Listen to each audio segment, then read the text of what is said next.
नाज़रीन वाक़िआ क्लासी सिंध जे सीनियर वज़ीर शर्जील नामदार चयो आहे त असांजो ध्यानु इलेक्शन पर अवामी ख़िदमत ते आहे। फज़ल रहमान पीर पागर ऐं ॿिया गुज़िरियल इलेक्शन में बि गॾु हुआ। जॾहिं इलेक्शन जो ऐलान थींदो तॾहिं उन बाबति ॻाल्हाईंदासीं। कराची में रेड लाइन मंसूबे जे दौरे वक़्तु मीडिया सां ॻाल्हाईंदे शर्जील नामदार चयो आहे त सॼी सिंध में तरक़ियाती कम थी रहिया आहिनि। कराची में मुख़्तलिफ़ मंसूबनि ते कमु हली रहियो आहे। रेड लाइन ते ॾींहुं राति कमु थिए पियो। कराची मुल्क जो वॾो शहर हुजण करे चैलेंजिस आहिनि। शर्जील नामदार चयो आहे त मंशियात जो नेटवर्क ख़त्म करणु सिंध हुकूमत जी तरजीह आहे। पिंकी ज़हर विकिरो कंदी हुई। मीडिया खे दरख़्वास्त आहे त उनखे ग्लैमराइज़ न कयो वञे।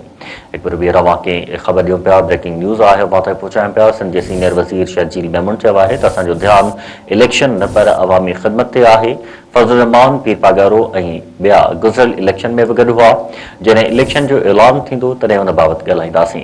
कराची में रेड लाइन मंसूबे जे दौरे वक़्तु मीडिया सां ॻाल्हाईंदे शर्जील मेमून चयो आहे त सॼी सिंध में तरक़ियाती कम थी रहिया आहिनि। हुन चयो त कराची में मुख़्तलिफ़ मंसूबनि ते कमु हले पियो। रेड लाइन ते ॾींहुं राति कमु थिए पियो ऐं कराची मुल्क जो वॾो शहर हुजण करे हिते चैलेंजिस मौजूदु आहिनि। शर्जील मेमून चयो आहे त मंशियात जो नेटवर्क ख़त्म करणु सिंध हुकूमत जी पहिरीं तरजीह आहे। पिंकी ज़हर विकिरो कंदी हुई। मीडिया खे दरख़्वास्त आहे त उनखे ग्लैमराइज़ न कयो।